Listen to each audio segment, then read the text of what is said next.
So hi and greetings from West Jerusalem for now. And thank you, Deborah. And it's really an honor to be here, of course, with Gadi and with Hiba and with these inspiring leaders and partners. And thank you to J Street. I know that I want to acknowledge the challenging conversation for some of us to be able to even think beyond the classic two-state solution. I know it's been quite a journey for me. And maybe to acknowledge that it's scary and to say that if anyone's scared, well, we really all are today. And that maybe leads us to, even before we start talking about confederation, talking about the urgency, which is, this is the time. In Israel and in Palestine. We need the hope. We need new and relevant ideas. We need a political vision right now more than ever before. And so I kind of want to say I understand the framing, Jeremy, very much, but I do want to say that this is not a theoretical or privileged conversation to have. I mean, it doesn't look like it's on the front page, but it really is. It's a necessary component of any struggle to have a political vision. And so it's really important for me to kind of start with that urgency.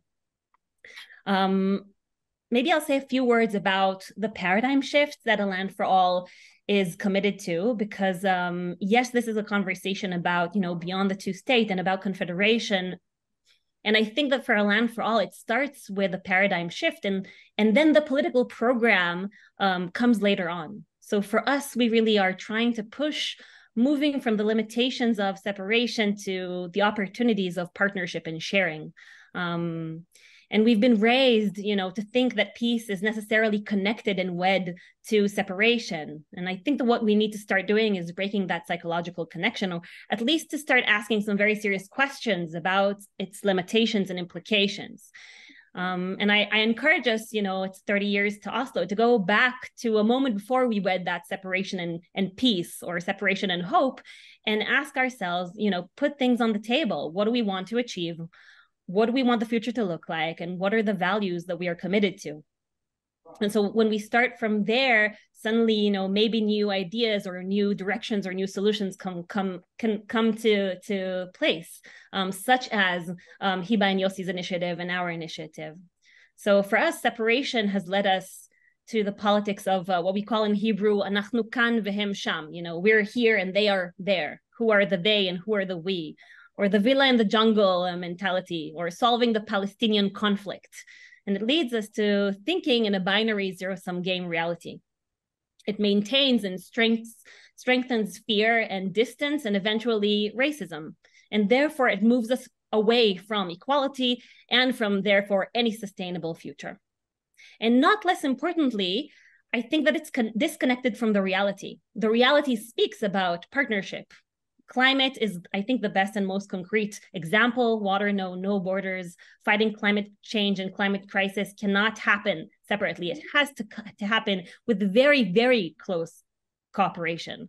We are already interconnected today, and therefore also interdependent, and we need to start thinking through that lens. Our economies are. Pandemics is a great example. Jerusalem for sure, and also even the internal future of Israeli politics, which I think by now we understand that it has to be based, in order to have a sound democracy, on Jewish and Arab partnership. The fact that 20% of Israelis are in fact Palestinians, and that there are 750,000 settlers today in Palestine. So I think that what I want to start with is kind of rethinking about how we see the region. How do we identify the problem that we are facing, and how do we read the reality that we live in? Most Israelis and most Palestinians feel a very strong sentiment and connection to the entirety of the homeland. We all belong to it, and we all love it. And of course, Palestinians see this all as Palestine. And in fact, I think that most Jews do too. And that strong sentiment to the homeland is something that has been ignored. And we believe that ignoring it is part of the problem. The shared homeland is where we begin. And instead of seeing that as a challenge or that something that throws us to the zero-sum game, it actually is a constructive starting point for us. And again, it's also something that reality speaks. And so we have to acknowledge it and take it as, face value in order to be relevant. It's 30 years to Oslo in a couple of days. And so I think that we really need to be committed to offering a relevant and sustainable and just solution that learns and takes into consideration what we have learned and what has changed in the past 30 years.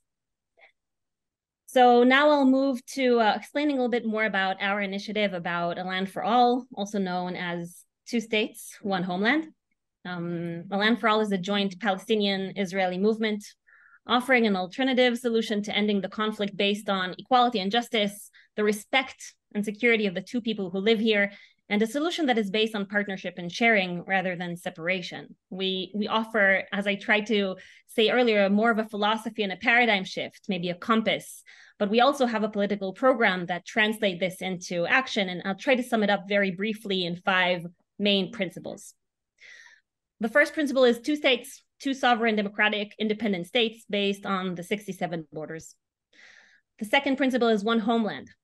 The homeland is shared. I think I said enough about it, but climate, economy, pandemics, and also the sentiment. How do we deal with the future and the past if we all feel that this homeland is one and that we all belong to it? So what we propose are shared institutions, a confederal model to share what needs and has to be shared, human rights, climate, etc.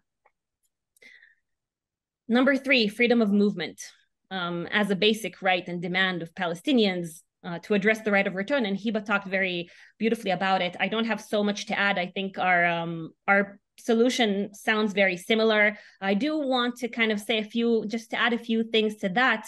I think that, of course, addressing the refugee situation is a must and an obvious thing that hasn't been addressed well enough in the past. I want to maybe send us to imagine the EU as a model that, 50 years ago, no one could imagine that Germans would live in Paris and French people would live in Germany without any demographic threat or anything as such. And I think that political imagination is a very important thing to bring to the table. And for us, the border is important, but we aspire for open borders in order to achieve freedom of movement. And again, the reference of the EU, gradually committed to security, of course. But what we are, hoping for, if you like, some people would say is a decolonization of the settlement enterprise. Yeah, so Jews will be able to live in Palestine, and of course, Palestinians would be able to live in Israel as permanent residents, but as citizens of their origin country, and not at anyone else's expense. The 4th principle is shared Jerusalem, the capital of both states. Again, I don't think there's so much to elaborate now, but happy to do that later. And the last principle is reconciliation, not to create one injustice with another. This is more than an agreement, and this is more than, ending the occupation. This is a whole philosophy or trajectory or way to think about how to end this conflict, to think holistically about the solution and not only very concretely about, just having an agreement and ending it, because we know that is not enough. The creative thinking around these issues and the different starting points and different paradigms help, I think, to create some very creative solutions to traditional deadlocks. Again, refugees, Jerusalem, water, these are things that have been considered something that blocks us from moving forward. And I think that right now, through these new ideas, are a very integral and nearly, I want to say, natural part of the solution.